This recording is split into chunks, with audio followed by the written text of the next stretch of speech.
Huli sa akto ang Thailand, gagawing scripted ang finals kontra Gilas. Tara, kwentuhan! Mga idol, nababahala na ako sa magiging gold medal match ng Gilas Pilipinas kalaban ng host country na Thailand. Hindi dahil nakakatakot ang kanilang roster, pero dahil sa pandarayang gagawin nila sa mismong laban. Nakita ko lang to sa isang ASEAN media na nagka-cover ng SEA Games.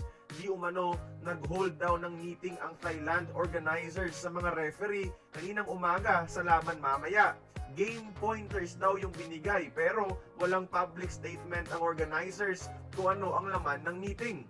Parang nakakabahala ito ha. Posibleng binibriefing na nila ang mga referee sa mga tawagan sa laban. Kilala nyo naman ang Thailand. Ilang mga sports na ngayong SEA Games mismo ang niluluto nila para lang pumabor sa kanila ang gintong medalya, mga idol. So malaki ang chance na ganun din ang gawin nila sa basketball. Versus Indonesia nga, mga idol, may lutuan na sa last minute para lang matalo ang Gilas. Paano na lang kaya kung host country na mismo ang kalaban natin, di ba?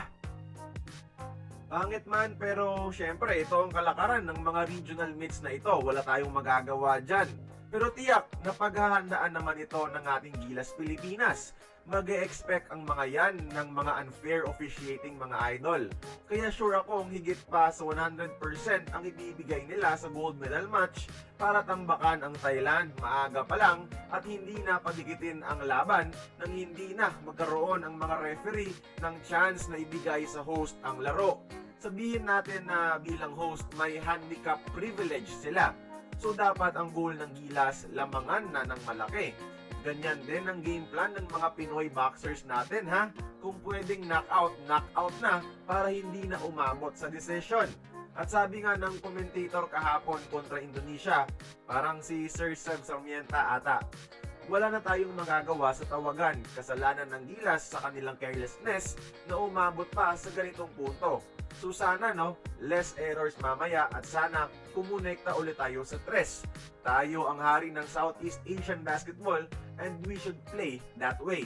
Kaya like nyo itong video mga idol at comment kayo kung tiwala kayo na sa atin pa rin mapupunta ang gintong medalya sa larong basketball sa Southeast Asia.